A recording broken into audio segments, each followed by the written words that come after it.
Lovely. Well, welcome to the first meeting of our new season, September 6th, 2023. I'm Mike Wozniak. Many of you, I think, probably have come across me because I'm fairly vocal on the message board. And I've also done one or two presentations for the group since I joined 3 years ago.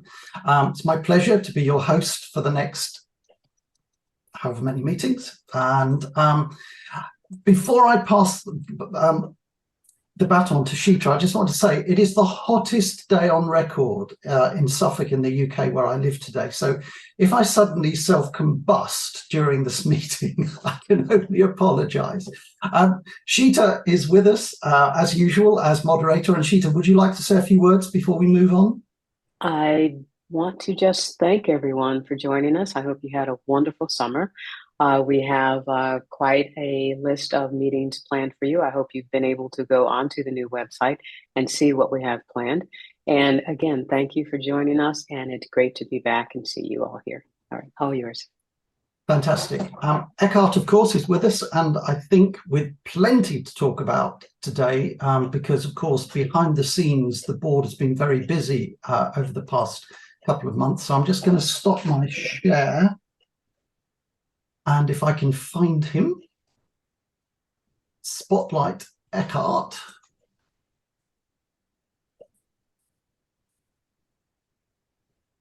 You're muted, Eckhart.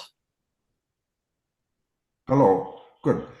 Okay, thank you for introducing me, Mike. And I do have a few comments today because it is our first meeting after the summer pause. And I do hope that all of you enjoyed the 2 months vacation from Naples MUG. During the summer pause, we did a few things to improve our program. And I think there are a few very important things that happened. All of you are aware of the fact that we have a new website now. And Dan Wassink, who is with us today, he was the artist, the magician, who performed and accomplished this move in an impressive way. There are still a few, I think, initial problems that we are encountering, but we will overcome them quickly.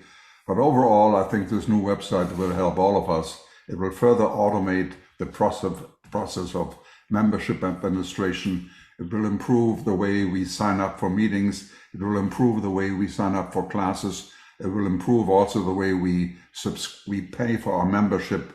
We will add a subscription mode and many other things. And again, Dan, you have done an outstanding job. And I really want to thank you. And I think all of us want to thank you, Dan, for what you have accomplished. Dan in the past has been also the person to organize our weekly meetings. And in the future, we transfer that responsibility to Mike. And we're looking forward, Mike, to a great job, you as host. And I will always be available as a backup in case of a vacation you may want to take, which I think the next one in a couple of weeks. So I will be available.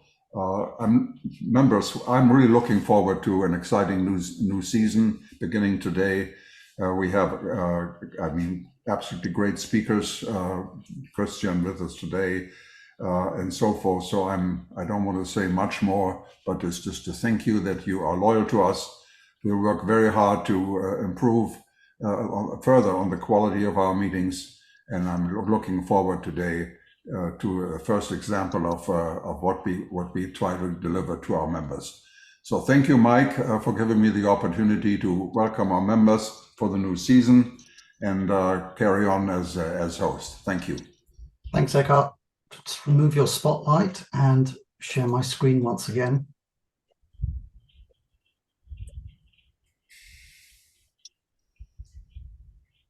A few things. I really need to repeat a few things that Eckhart has just said. I've had the busiest time, probably nowhere near as busy as Dan, but I've had the busiest time answering emails from members asking questions about the new website.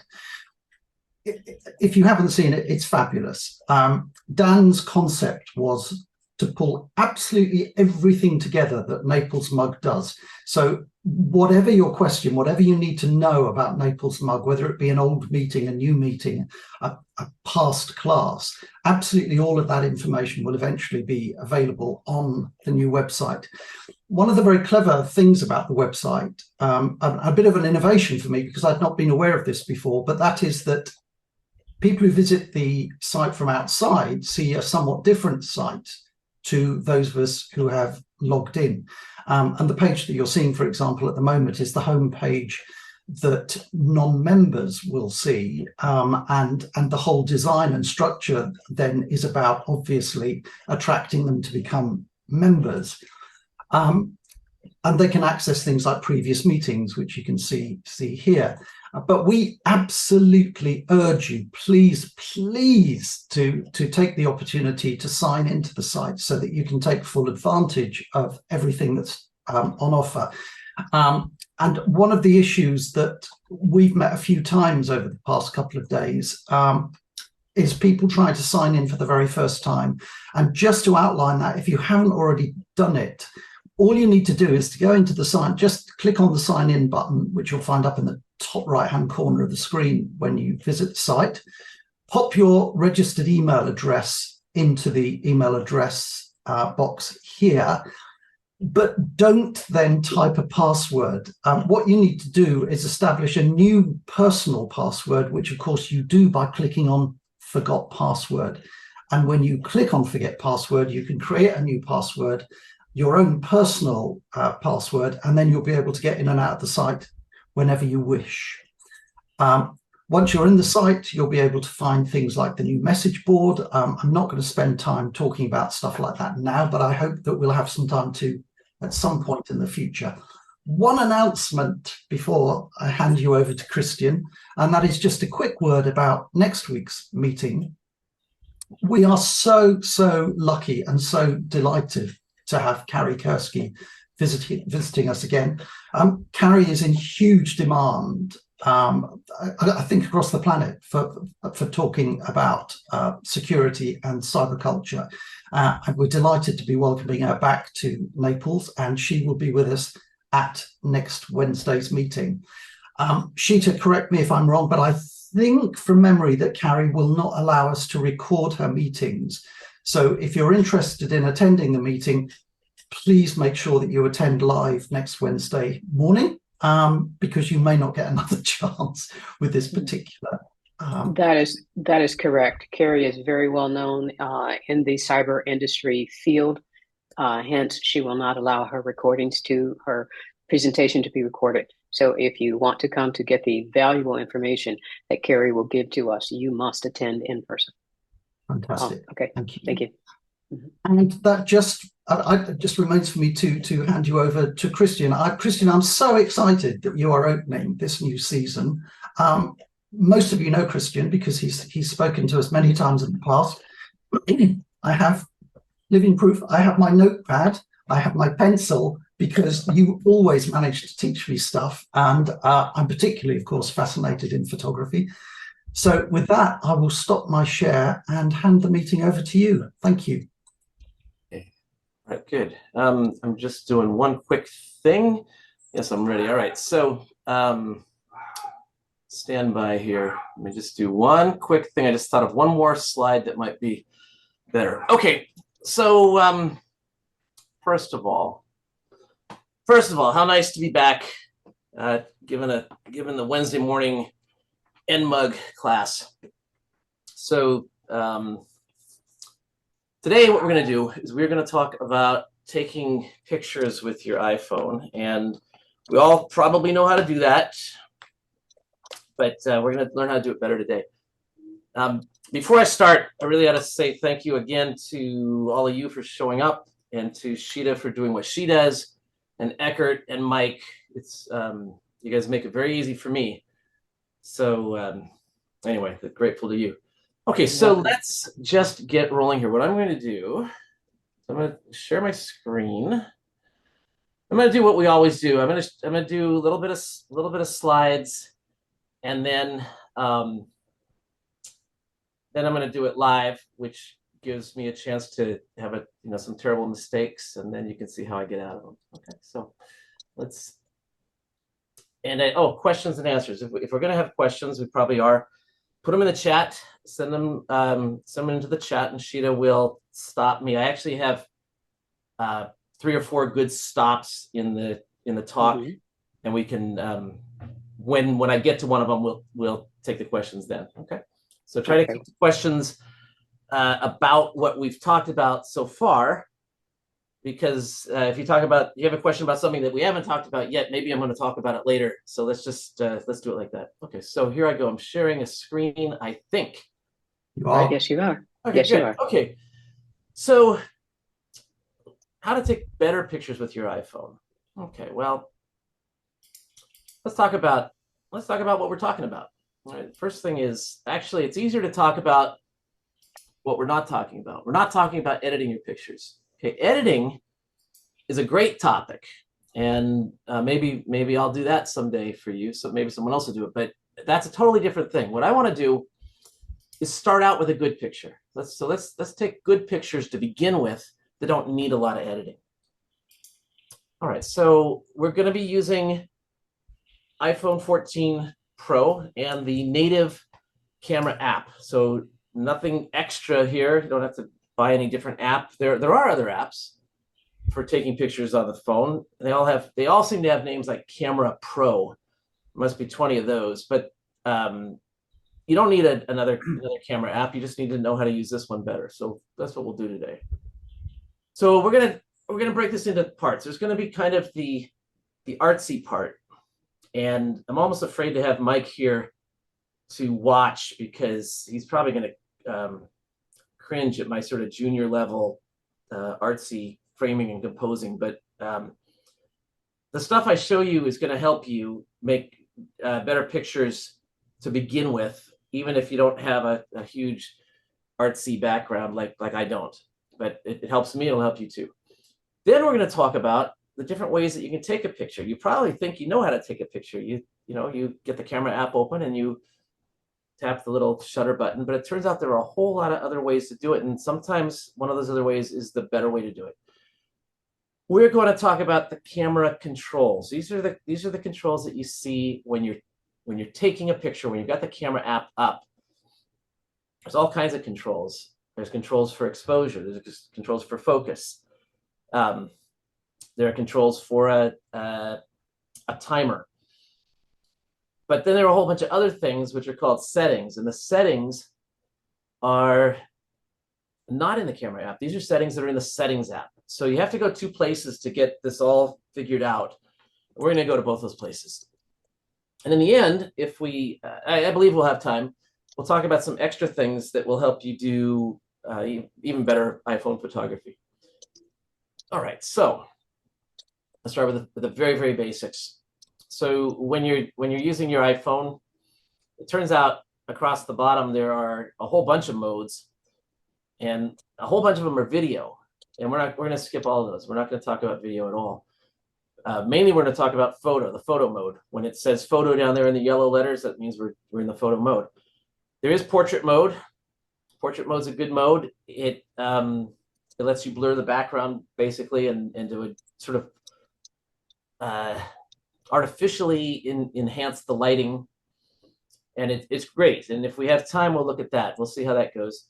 And also panoramas. These are the ones that take pictures. All the other modes, video, cinematic, slow-mo, those are video things. That's another class. That's not us today. So mostly we're going to do this one. We're going to do photos, and we'll see what happens time-wise. Okay, so let's talk about composition.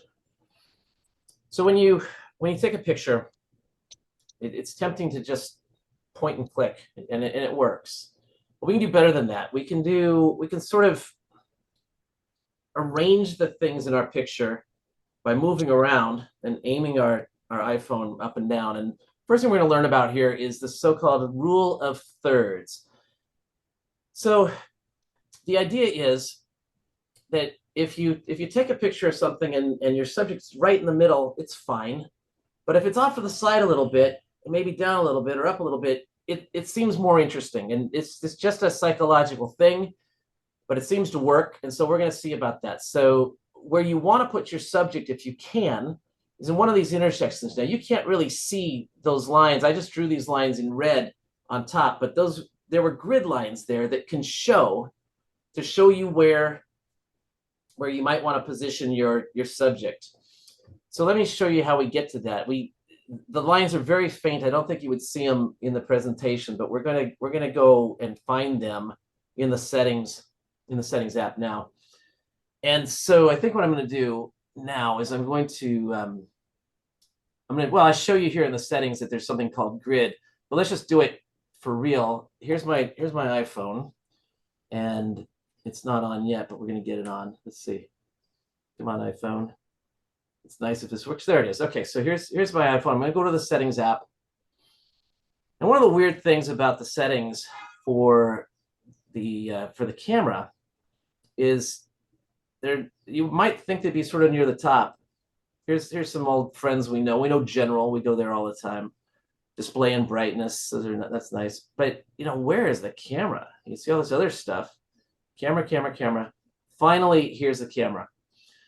So the first little lesson here is to know where the camera apps settings are. They're way down here. And so I'm going to touch the camera now, and we're going to see these settings. And you can see here, we can turn on the grid or we can turn off the grid. Mine was on. I'm going to turn it off again.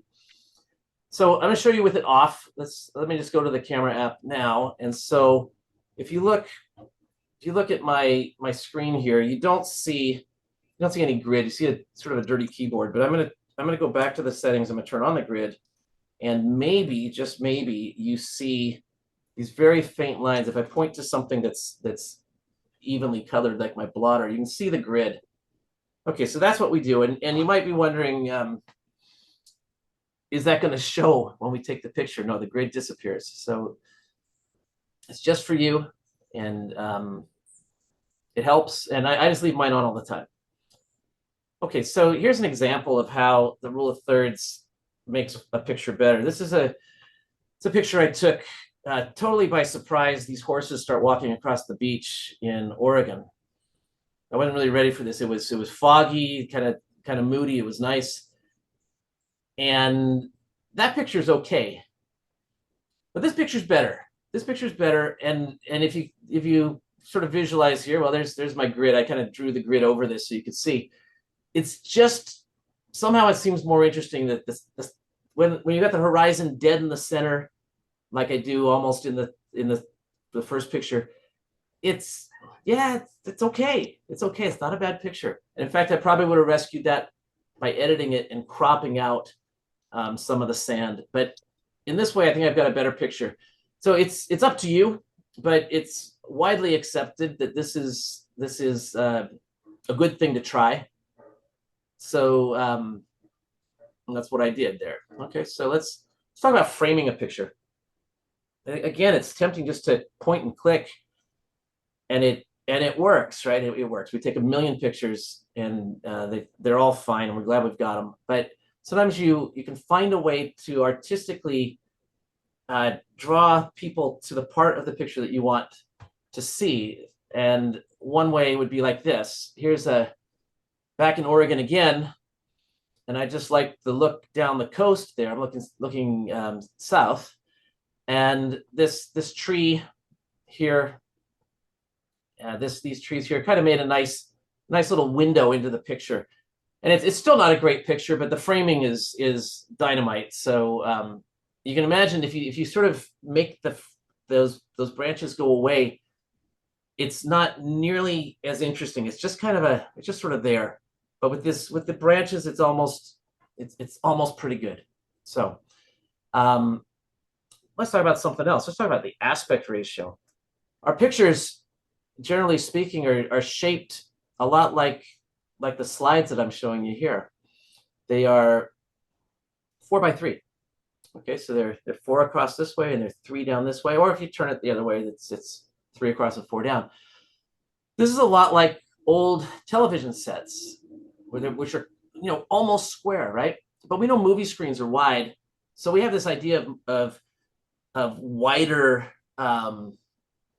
wider aspect ratios being perhaps more dramatic, and that's why they use them in the movies. So let's see what else we could do. Well, you could do, like, here's a picture I took.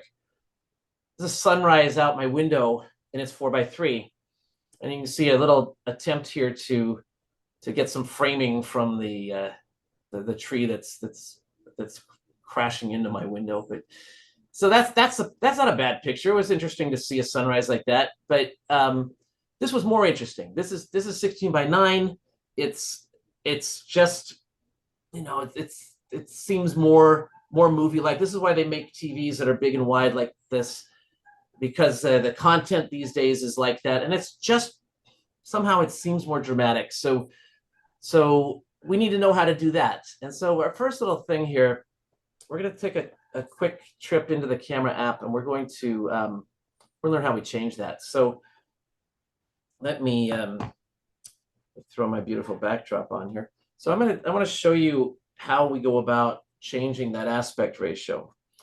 So there's a control for it, and we get this is a little bonus tip here too. So when we go there, there's two ways to get there. One way is up at the very top of my iPhone screen. You can see a couple of icons, and one of them is a little upward pointing chevron, kind of like this. Looks like what you get when you do a shift and a 6. And if you touch that, like I'm going to now, it flops down and it turns gold, and it reveals some buttons that are below the picture but above the shutter. And I'll touch it again to flop it back up and to flop it back down. The hard part about it is it's really tiny. So I call that the tiny thing you can barely see method. There's another method. It turns out that it's really, really easy to do if you just sort of put your finger down on the picture and just sort of drag up a little bit. You see these options come back. So I can pull down or I can pull up. So what I'm doing is I'm putting my finger down there on the actual image of the picture. This, where you see my fingers wiggling here. I'm putting my finger there, and I'm just sort of pulling up or pulling down, just swiping up, swiping down. You don't have to swipe very hard, but you can see I'm bringing them back, bringing them down. It's easier to do that than to go up to the top, but the result's exactly the same. So it's up to you. But once we do it, here's an example where I'm showing the controls. That's the teeny tiny difficult thing to see option. And when you tap it, you get down here. This is the aspect ratio options. And so here I've circled the 4:3, and if you tap on the 4:3, you get these options. And these here you can see on my own phone, I've got these options. And 4:3, square, or 16:9. Now square used to be really important because that was what Instagram did. Now you can do what you want on Instagram, but still, if we want to take a square picture, we can. You see how on my real iPhone over there, the camera's switched to square, and I can then tap it again and go back to 16:9, where it's quite wide. It'd be better sideways, but I'll go back to 4:3 now. But anyway, that's how you do it. And unless you say otherwise, I'm going to show you how to say otherwise later. But unless you do, you're going to go back to 4:3 every time you come back to the camera app. Okay, so you don't have to remember to switch back to 4:3. But if you really like shooting 16:9, I'm going to show you how you make that stick. Okay, I'm not going to show you right now though. It's going to be a little secret. Okay, then there's going to be a lot of talk about camera controls coming up soon, later today. So there are a lot of them. There's a lot to say. Okay, now one more. There are a couple more things to think about when you're looking to take the picture. You kind of want to look. You want to look and see if there's something that you can reflect. Like here I've got this bird, and it's tempting to just zoom in and take the picture of the bird. But the reflection's really nice, and it adds something. It's still not a great picture. It's not exactly what I wanted, but partly because I couldn't get close enough to do what I wanted, but still I've got this reflection, and nobody's ever going to complain about a reflection. It always makes it more interesting. So look for that opportunity. And diagonal things are interesting. We tend to try to fill up our image kind of edge to edge, top to bottom. But it turns out that if you can get something kind of going up like this, it draws someone's eye in a certain direction, and it sort of implies motion, and it's interesting. Like this picture of these birds, there's kind of a diagonal going. It's not a great diagonal, but it's not corner to corner, but kind of going this way, and that adds something to the picture. If we look at the original picture, this is the first picture I took, and you can just barely see these birds in it, and it's it's nice. But when I zoomed in on it, we got like this, and so these are not. This is not the same picture cropped. You can see that these birds here have now made it to this area as they fly. One thing I've noticed about birds, they do not stand still for you, so you better be ready. Okay, so practice, practice, practice, because these rascals are they're not. If they're gone, they're gone. Okay, so you gotta get good in advance. Be ready. Okay, now let's talk about the zoom. Oh, well, we'll talk about the zoom in a minute. Oh, why don't we talk about it now? So when you're looking at the zoom, I have here a picture. There's something to take a picture of. This is actually some bubble stuff that looks like Winnie the Pooh, and you can see across the bottom I've got the wide angle, the half. I've got the 1, I've got the 2, and I've got the 3. Well, that's not all you can do. I think you probably figured out that if you stretch, if you sort of pinch and stretch, you can go beyond 3. You just do any size you want, really. But one thing sort of interesting is if you tap and hold, let's say I tap on the 3, but this time I tap and hold it, I get this wheel. And I can roll the wheel around, and you can see I can go all the way to 15 times with this iPhone 14 Pro. But I can also swing back to anywhere I want to be. So if you're trying to take pictures, you want them consistently, let's say for some reason you want to consistently make them 2.5 times zoom from where you're standing. Well, you can do it like this, and there you go. So the zoom is like that, and I really point out this business with the circle, because sometimes people are a little slow at tapping these sizes when they try to tap the 1 or the 2 or the 3. Depending on your phone, you might only have a 2. But if you tap, it's great. But if you tap and hold, suddenly this wheel pops up. I just don't want you to be surprised that this wheel exists. So anyway, that's why that shows up. Okay, let's talk. Let's talk about straight lines. So sometimes a straight line can also lead a person's eye into the into the picture and sort of through.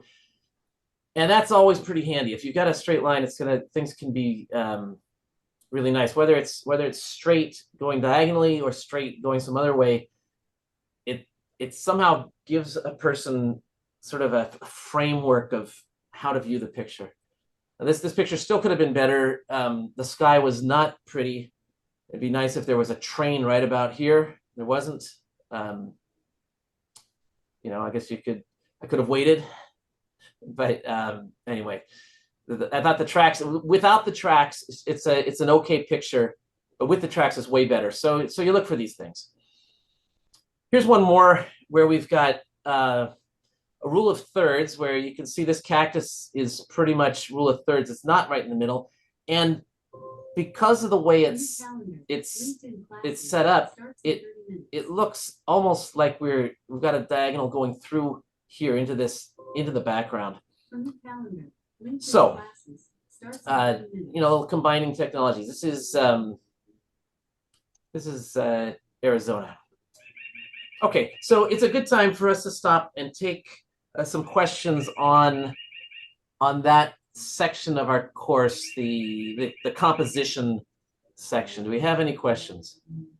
Debbie seems to be having an issue. Debbie Clark, can you please unmute yourself and ask your question? I just wasn't seeing the flower on the that you had, the yellow flower on the icons going right across. That's you know what, you're right, that's gonna be in the settings, and I'm gonna make a note to make sure I talk about the flower. Okay, that's in the macro mode in the settings, so I'll stick this on here somewhere. I hope I remember. Good question. So we'll get there. We'll get there in a little bit. We're not there. We're not there now. Does that have anything to do though with the age of the phone as It well? does. It does. Not every phone is going to have that anyway. I'll show you where the option is, and if you don't see the option, then you don't have it. It's a newer feature. Okay. James Cutler, can you please unmute yourself and ask your question? Yeah, my biggest problem in trying to use the iPhone for real photography is I just picked it up to look at it and it's in video mode, but I left it in photo mode. And I go to take a picture and all of a sudden when I'm zooming with the wheel, it's not in photo anymore. It's decided that my finger overlaps and changes it. Well, we're gonna show you how to make sure that when you go to the camera that it's in the mode that you want. So I think in a little bit you'll have more info on that. So let's hold off on that too. Okay. All right. I think those are the questions we have for you right now, Christian. Okay, so now let's talk about taking pictures. And this seems like it's just a silly thing. Like you know what to do. I mean, here I want to take a picture of Winnie the Pooh here. What I do? Well, I would hit this big white button down here and take a picture, right? How hard is that? Okay. But it turns out that there are more ways to do that than you might think. So in fact, there are more ways than I thought. So I, sometimes when a person goes to set up a class like this, these things don't just come off the top of one's head. You have to do some research, you have to do some study and a lot of preparation, and some of it ends up teaching me stuff. So I learned some things this time. So the shutter button, we know what to do. We've seen that just now. Now there's something called burst mode. Now burst mode is when you're taking lots and lots of pictures, one after another. Basically it's like a motor drive for an iPhone. And we would do this when we have something that's moving. Let's say you've got an adorable grandchild or a dog or a cat, and they're moving around and you want to get their picture when they're doing their cute thing, but they won't hold still. So you want to take a lot of pictures and hope one of them is good. And so that's what burst mode is about. So when you're taking a still picture like this, the burst mode's kind of silly, but I'm going to do it anyway. And what you do is, this is not the way it's always been. The way it is now in iOS 16 is you're going to put your finger on the shutter button, but instead of just tapping it like this, you're going to pull it to the left like this. And if I do it better, there. And see, I've just taken 23 pictures. Now you see, if I was slow, it doesn't work. You see, it's kind of a blob and it's trying to take a movie. But if I swipe quickly, I got a bunch of pictures. Now, I don't want to take our time on how you deal with the burst, but the fact is, when you go to a burst, you can see up at the top left corner, it says burst 16 photos. And then you can select the photo that you want out of all these. Maybe there's one that's a little bit better. And so you find the one you want. And as it says at the top, choose the favorites. You say, oh, I like that one. And I like that one. And then you can say you're done. And they ask you, what do you want to do? Just keep those 3 or keep them all. And so that's what burst mode's about. But you need to practice that a little bit before you need it, because you're almost for sure going to do it too slowly. And when you do, you're going to miss the shot. So burst mode is tap that shutter button, and well, basically just tap it and drag it over as fast as you can. Okay. You might wonder what happens if you go the other way. If you go to the right, you're going to take a movie, which I don't want to do. And if you touch it and hold it, you're going to take a movie. So this is another thing. If you touch it and hold it, you're taking a movie until you let go. And you can see the timer at the top, 3 seconds, 4 seconds, 5 seconds. So that's how that works. We're not talking about movies today, but I just don't want you to accidentally touch and hold and make a movie, or drag it to the right and make a movie. That's not the way to go. We're going to do burst mode, or we're just going to tap it. Okay. Yes. Was there a question there? Can you take a quick question? Of course. Mark Blackman, can you please unmute yourself and ask your question? Yes, I was just wondering if you take a picture with the zoom, are you just magnifying the pixels, or does that depend on what kind of iPhone you have, or Well, like? It depends on what kind of iPhone you have. It also depends on whether you have chosen one of the real zoom levels. Like here, if I pick the 2, or if I pick the 3, or I pick the 1, these are lenses that are glass. This is the real thing. So you're taking you're getting real pixels. If you do anything else, like if I go to the 15 times zoom, that's pixel magic. Okay, so it's not going to be as sharp. If you want the sharp pictures, you use the little options that are down here: the half, the 1, the 2, the 3.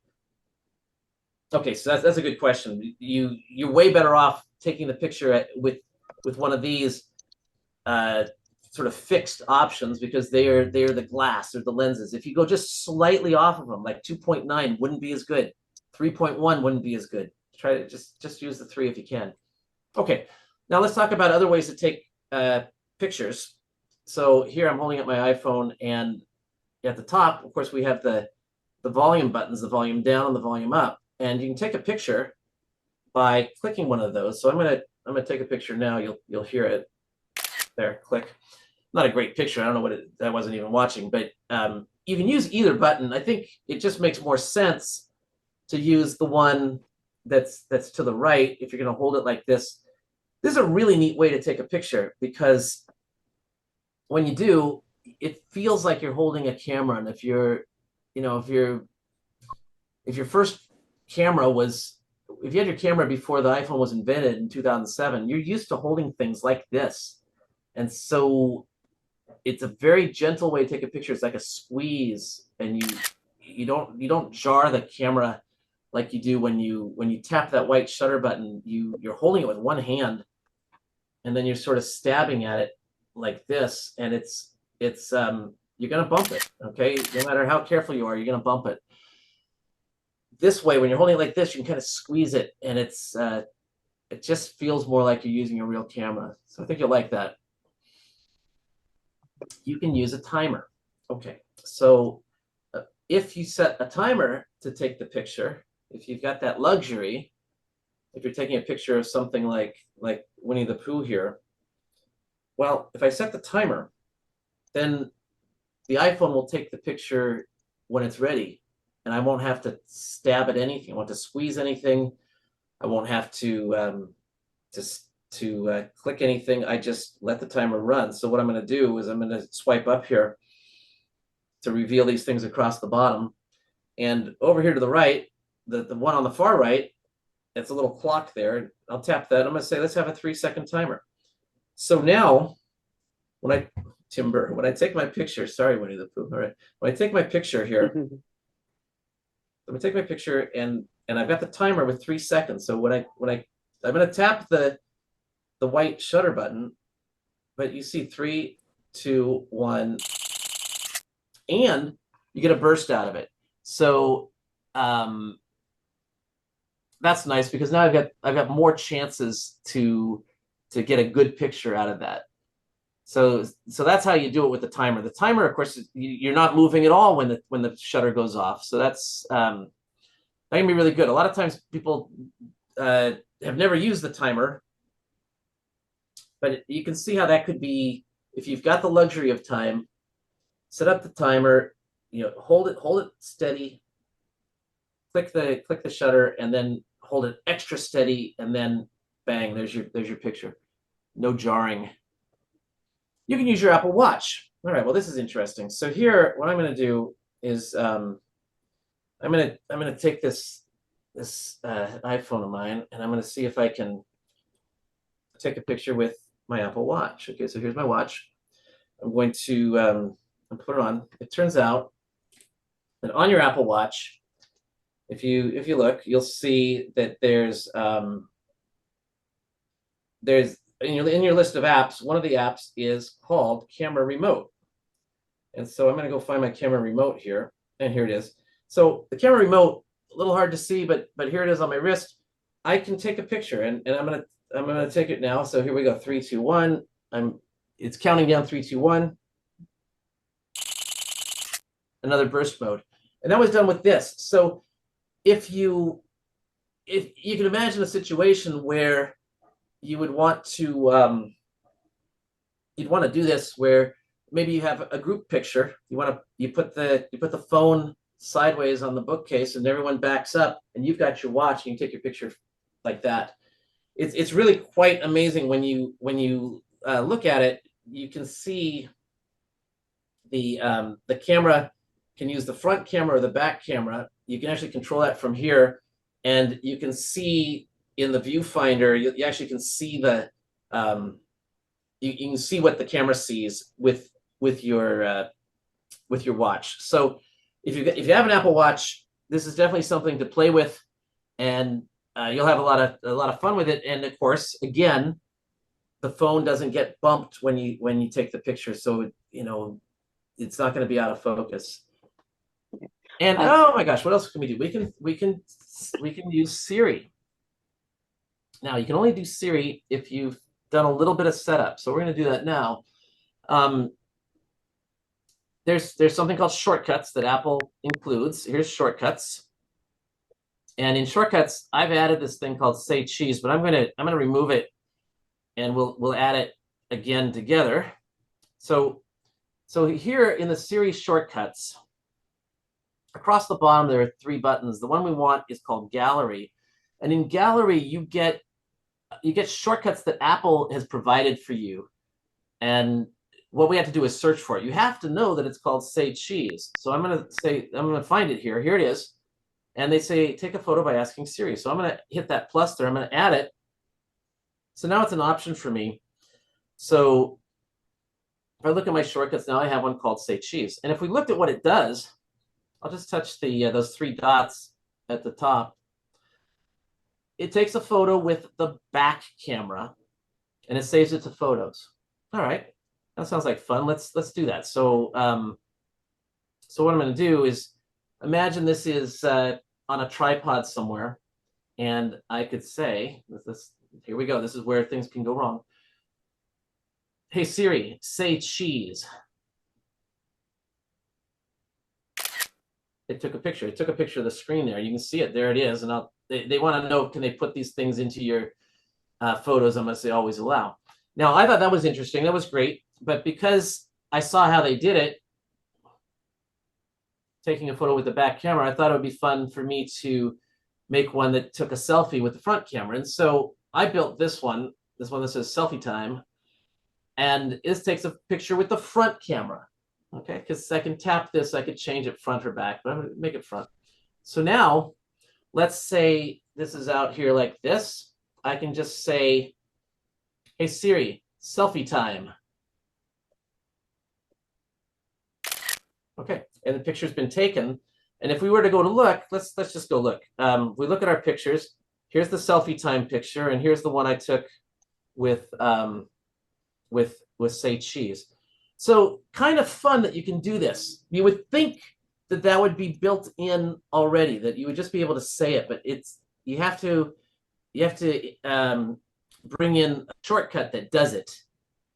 But that's the way it works, and it works, and it's kind of fun. So there you go. So these are all these different ways to take a picture. Christian? Yes. Of course, you made an automation to do that. Do you know you can't not show us how you did that, right? Sure. You are going to show us. Let's do it. Let's do it now. Yeah. Sure. Good. That's good. We go to shortcuts. Get to your shortcuts app. I'm gonna throw away this one. Great risk. Okay. I'm gonna throw away this thing that I made. I'm gonna delete it. Goodbye, selfie time. Here's what you do. You're in the shortcuts app. We're gonna hit that plus at the upper right, and we're gonna make a new shortcut. Okay, and what are we going to do? It has to have steps. It has to have actions. So the action I'm going to add has to do with the camera. So I'm going to go up here and search for camera and see what camera can do. Yes, you have to still know how to spell. Here's camera. And I wanted to take a photo. Great. That's what I want to do. And I'm going to say take a photo with the front camera. And then they're suggesting that I would want to save it to a photo album, and that's indeed what I want to do. So I'm going to save it to the photo album. I'll put it into recents. That seems like a great place for it.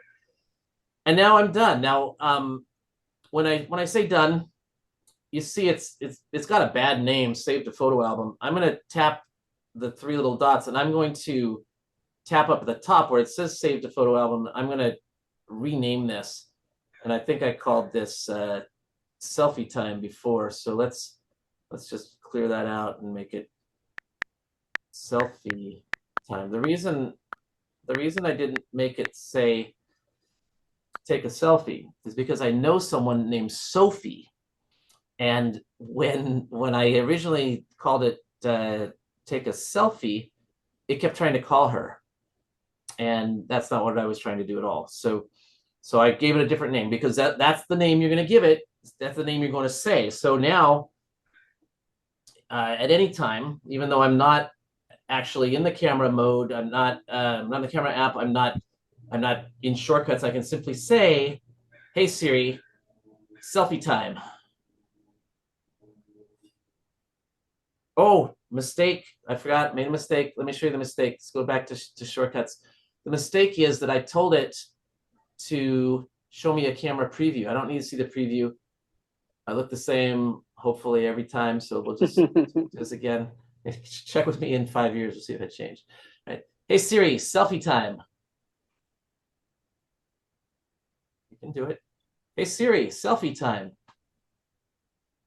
I'm sure it's working behind the scenes. I just don't know it. I'm gonna try one more time. Selfie time. There you go. Okay. So that's how you do that. All right. That's a good question. I'm glad you interrupted that. That was worth it. Wonderful. Okay. Thank you very much. Now you're welcome. Let's look at the settings.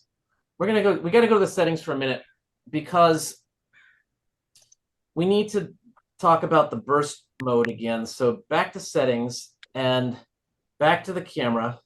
And in here, you see one option here, use the volume up for burst. So that means that if I were holding the phone like this and taking a picture, and if I held down the up volume, it would do a burst like this.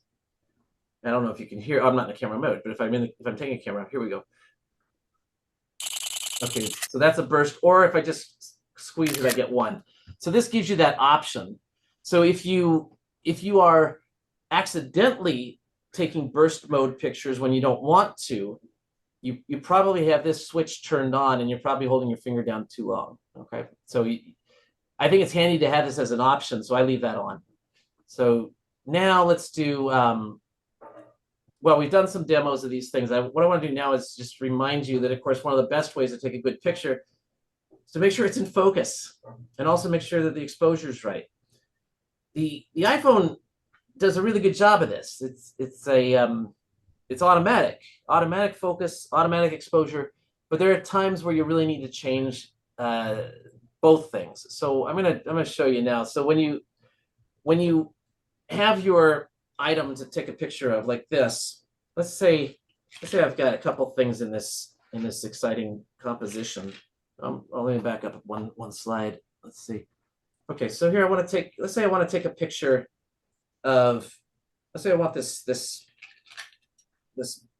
can of mints to be the main thing in the picture. So I can tap on it, and you can see, if you're looking at my camera image over there, if I tap on it, it shows me what I focused on. It shows me a little exposure sun that really people ignore all the time. But if let's just do a little bit more of this tapping. I'm going to tap on Winnie the Pooh in the background, who is currently blurry. But if I tap, now Winnie the Pooh's in focus and the mints are blurred. Okay, so it's depends on what you want to have in focus. So I'm tapping back and forth, that you can see. Now, if I suppose I want to, I'll tap here and get this in focus if I can. Okay, so I'll hold it like this, and I can move this slider up and down. You see, I'm dragging this little sun up and down. it's not easy. It moves very slowly, but you can see how I can adjust the exposure of this picture. Now, when we would do that, we do these sorts of things when the lighting is a little bit less than, sort of typical daytime, evening, morning stuff. Like at night, suppose you're taking a picture of things like a neon sign or Christmas lights or something like that. You won't like the way the iPhone adjusts the exposure for you. So you need to do it yourself. But it turns out that as hard as it is, as I was just saying, it's hard to move this little slider because it's slow and it doesn't follow your finger very well. Down low, next to where we went for aspect ratio, I've circled it here. There's a little plus and a minus. If I touch that, I have a nice sliding scale here, and you can see I can adjust moving left and right. I can adjust the exposure here, and that's easier, I think, than using that little slider on the screen. You get the same result, but this way's easier. So make sure your stuff is in focus. Make sure the thing you want is in focus, because the phone's going to decide what you want in focus, and you get it. You want to get the picture you want. So focus on what you want. Okay, let's have some examples now. Okay, pictures with manual exposure. I've got a couple like this. So here's a picture. Total luck. This bird is at a nature preserve near Sacramento, and it turns out that the sun is just about to go down, and it's over to the left of this picture. I had to kind of work at this to be able to take this picture because the sun was so bright. But if I moved around, I could get the picture. But then I did want the sun in it, and this picture, you see, I've made it darker so that he's more of a silhouette, and I kind of liked that, but I really liked this. So if I took my phone and I aimed it at the sun, it's just this huge washed out thing. But if I use that little slider to adjust the exposure, I was able to get this picture. So this is the same bird on the same post, the same day, just a few moments apart. And instead of getting the sun off to my side so it's not in the picture, I went this way and I invited the sun into the picture, and it's quite a different picture. So he couldn't have done it without adjusting exposure. Okay, I think I've got a couple more here that I just threw in today. Yeah, so the original picture down here on the bottom, this is taken, I checked the time on this. These are taken 1 minute apart. Okay, the sun, in this picture, you can see there's a ship down here, and that's this ship here. And he was right about here when I took the picture. I purposefully kept the sun out of this picture in the bottom. And then I thought, you know what, I can do this. And I turned this way and brought the sun in, but then adjusted the exposure until I got this more silhouette style thing. So, and I guess I lucked out. Here comes a bird right here. So it's something for you definitely to experiment with. And it's great for these late evening pictures or artificial light pictures. They turn out really great. Okay, so another good place to stop. Let's stop. What do we have now? Any questions so far? Yes, you do. I want to ask the questions that are related to what you're talking about right now. We do have a couple though. Eileen, can you please unmute yourself and ask your question? Me unmute. Hi there. To everybody that might have experienced a spectacular blue moon last weekend. I live in Vail, Colorado at the moment, and it was amazing coming up over the mountains. So of course I grabbed my camera, and it was a total mess. I had no idea what I was doing. So Christian, any pointers for trying to take something at night with the bright moon that was like a giant, it was just amazing. Well, that's when you would use this exposure control. Yeah, okay, that kind of made me think that. Otherwise it just kind of glows. It's kind of a glowing blob. But if you down the exposure, it makes the sky much darker, and it gets that halo gone. But yeah, I've done that myself. The problem is you really can't get a sharp picture of the moon. It's just too far away, and the zoom just isn't big enough. But I've done it. I've done, you know, eclipses and things, and I know I can sort of prove that I saw it, but it's not. They're not great pictures. But Right. but still, the exposure is your friend. You want to do that? Yeah, I wish I had this lesson a week ago, but thank you very much. Appreciate it. All right, you're welcome. Okay. All right. I want to try to get through the rest of your presentation here, Christian. So we're going to hold on questions until you're done. Good. Okay. Let's talk about options. So I'm not going to do much with the options other than show you that they exist. So let's run through these real quick. So normally you're looking at your photo, which would be like this picture on the left is just the normal thing. And then if we either use that button at the top and point down, or we kind of pull up a little bit, we get all these options. And so working our way across from the left is what we're going to do. This first one is the flash. And when you tap it, you get options. Each one of these work the same. You touch it and you get options. You touch it again, the options close up and you move on to the next one. If you touch it and you wait a while, it'll still close up and you can move on to the next one. I want the flash to be off. I don't want them deciding when to flash and when not to flash. If you absolutely need the flash, you can turn it on. So that's flash. Let's go on to the next few. So we have night mode, which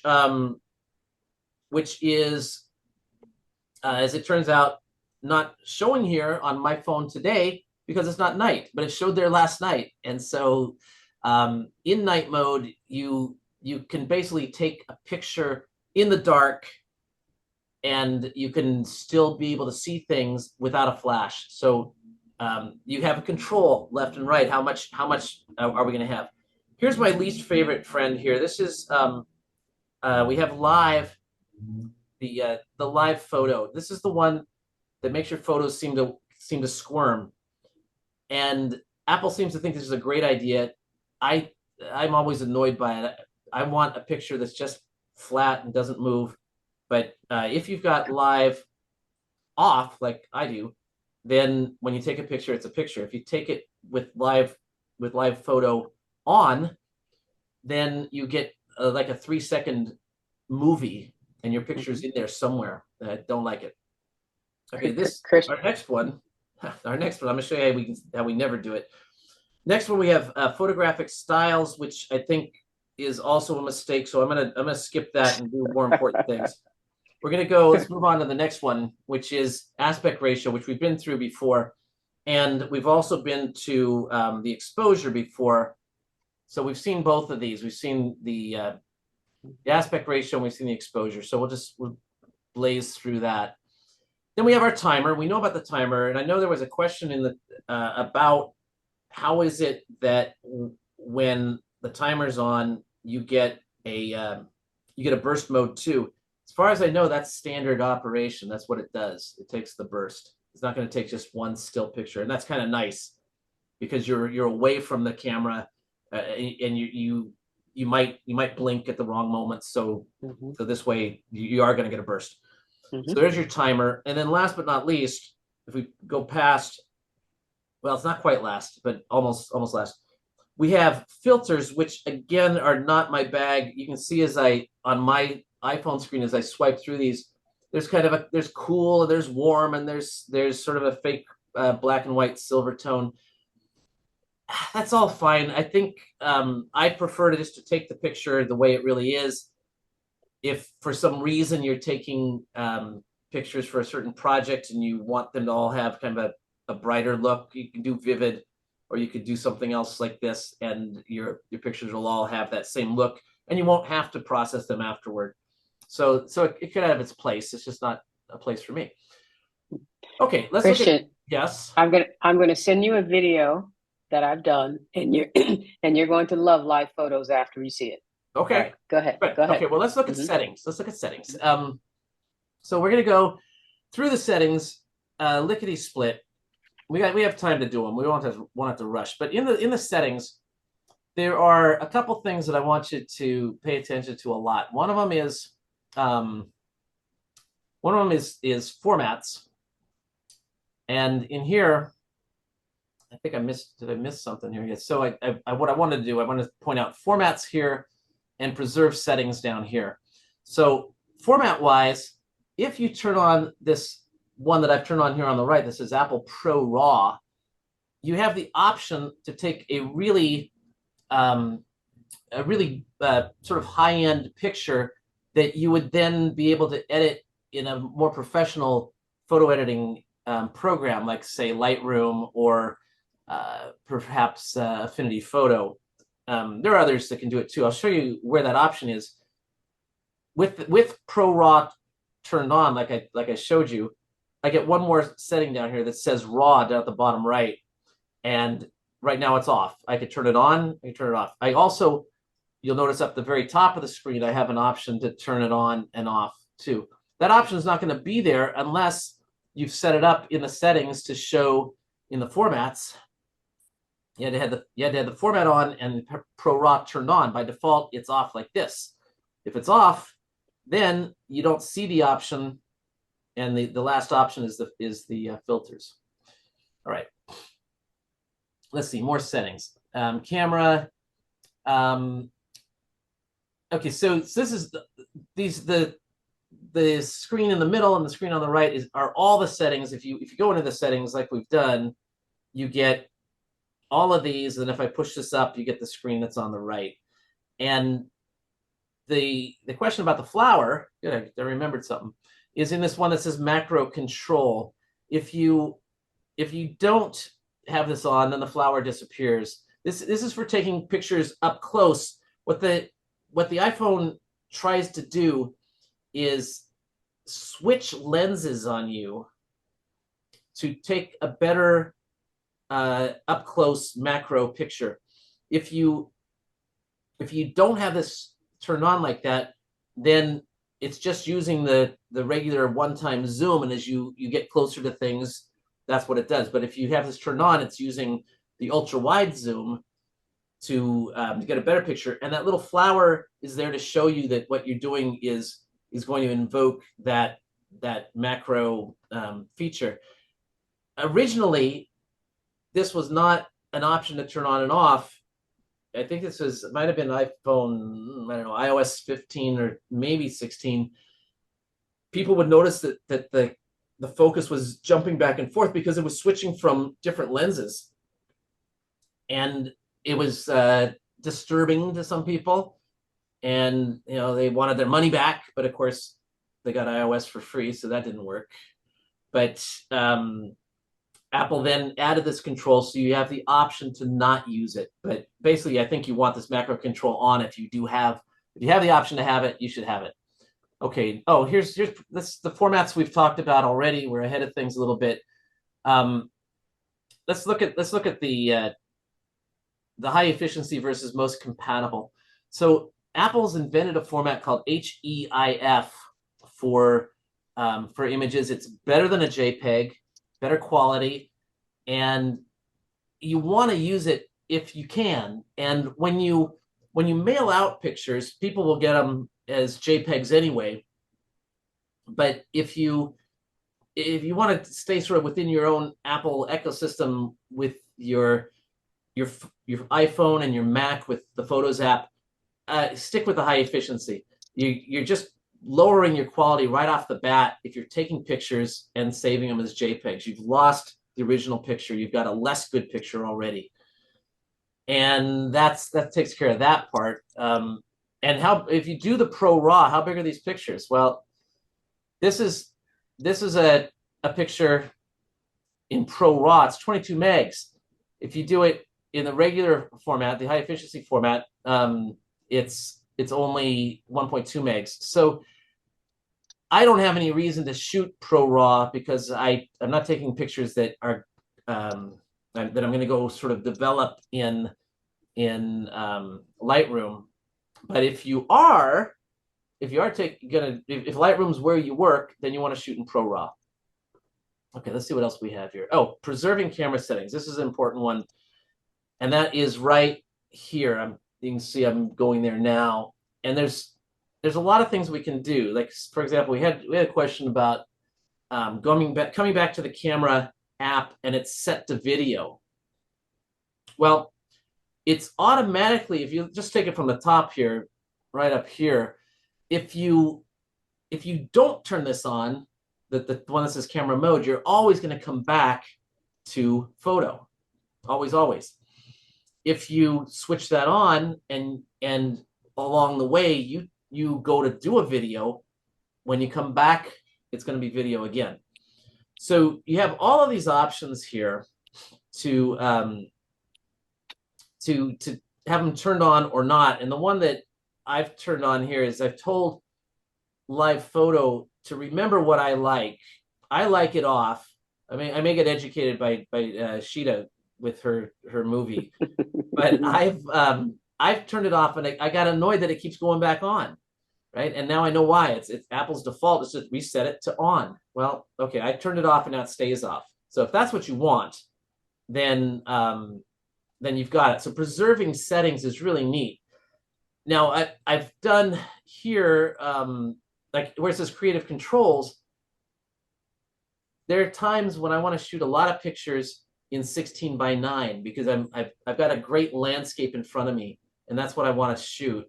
And I may switch out of the camera to text message or something, or take a phone call, and then I come back and I forget to switch it to 16:9. But if the creative controls option is on like this, it would have remembered that I made that change.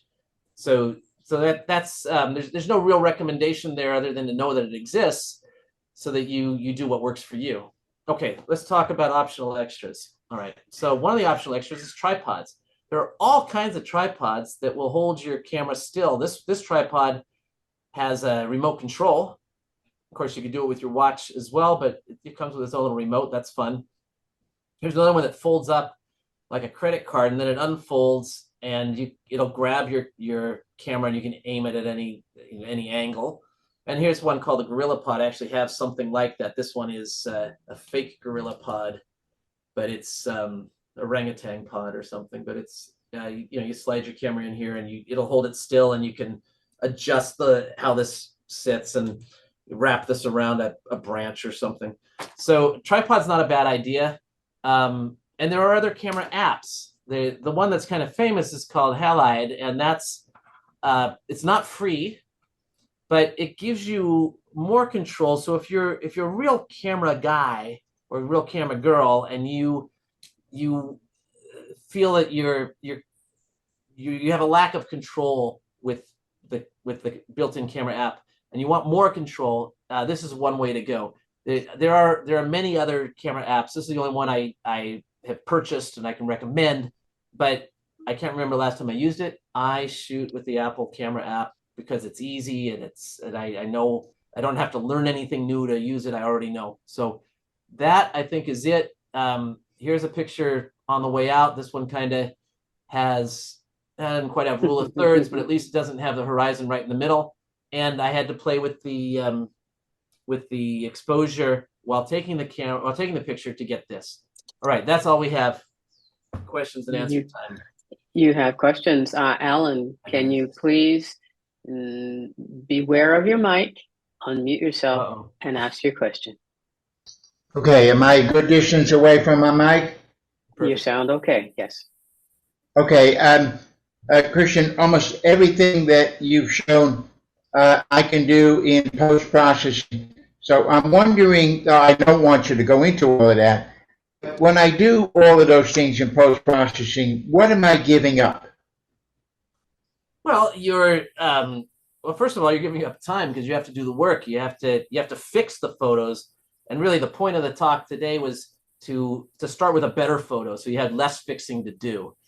When you do some of the adjusting, depending on how you do it, you may end up losing some of the quality. What I wanted to do is give you the best possible starting point. So you probably still do some post-processing, but I think you're better off taking a really great picture to begin with, and then less post-processing. I mean, like I can sharpen a picture, right? I can sharpen a picture, but that's not as good as taking a sharp picture to begin with. So I should, tap on the thing that I want to be sharp. That it just, it's just kind of off to a good start is what I'm trying to do there. Okay. Thank you. Yes. All right. Do we have any other questions for Christian? We've managed to get to all of the ones that I saw in the queue. And anyone, do you have another question for Christian? I had a question. Yeah. Go ahead, Cynthia. You mentioned that the self timer and burst mode were the default setting, but I'm not able to do that. So I'm wondering what setting I might have that's preventing me from doing that. Oh, that's let me see. Let me see if I can bring up my my phone again, and we'll see if we can figure that out. So I'm in the settings. I look at let's go back to I don't see anything here. I don't see anything here. But when I hit the timer, let's see here. I look at the timer, and as soon as I take a picture with the timer on, I'm not going to do anything special, but there goes the burst. So yours doesn't do that, huh? No, I just get a single image. What model phone do you have, Cynthia? 14 Pro. Oh, that's mine. A 14 Pro. I have a 14 Pro. Mine does the same as Christian's. It takes a burst on the timer. Well, that'd be nice. Huh. Well, I guess there's something I still don't know. I don't know. That's Okay. That's surprising. I didn't even know. I was surprised that it worked the way it worked, and I couldn't find a way to turn it off. That's kind of what I wanted to do. Well, I mean, it would be really nice because if you're taking a group photo, there's always somebody with a screwy face. So it's kind of nice to have a burst mode to choose from. Okay. All right. Well, maybe someone will figure it out. Let's go on to the next question. Hold on. You got I think I may have figured this out. Yeah. If you go to the timer. Oops. Uh-huh. Yeah, go to the camera. Yes. Go to the timer. Yes. All right, so you can actually turn the timer off so Of that it course. won't take a burst mode. You see the off button there? Well, I Go see back to timer's timer. off. Yeah, timer off. Now try to take a photo. Well, if I take a picture now, there's no timer. Just takes. Yeah. So I think that may be what Cynthia is set at. She has to have a value in for the timer. Well, I do. I use 3 seconds and then I'm taking it. It just counts down from 3 and takes 1 image. Interesting. Okay. Well, maybe we'll figure this out by next month. We'll see. Okay. All right. Okay. All right. Thank you. All right. And thank you, Cynthia, for your question. Okay. With that, we have come to the end here. If you want, please save the chat. Go to the chat pod, click on the 3 little dots, the ellipsis, and click on Save Chat. So you can save it. We will also send that out to you. Everyone, please unmute yourself and thank Christian for such a wonderful presentation. Thank you, Christian. Thank Good job, Christian. Thank you. Thank you, Christian. Great Excellent. job. Very much, Thank you, Christian. Christian. Learned a lot. Nicely done. Thank you Thanks much. so much. Thank you. Wonderful. And as always, Christian, amazing. All All right. With that, we're going to hand it over to Mike. Thank you very much. Thank you very much indeed, Christian. As ever, you've managed to teach me things I didn't previously know, and you never Mike, I see fail. you. Yeah, there you go. That's a surprise because Mike, you know your photography stuff, obviously. No, we really appreciate you being with us, and thank you so much for a really great meeting. Folks, before we go off for our day and I go off to boil to death in the Suffolk sunshine, just a reminder that next week Carrie Kirsty is with us talking about security and cyber culture, a meeting that really you mustn't miss, and we look forward to seeing you at 11:30 next Wednesday, and thank you very much indeed for joining us today. Right. And again, for those of you who arrived late, this meeting will not be recorded. So if you want to hear what Carrie has to say, you have to attend. All right. Thank you. Fantastic. All right. Thank you very much. All right. Have a good Goodbye, day. everyone. Be well. Bye-bye.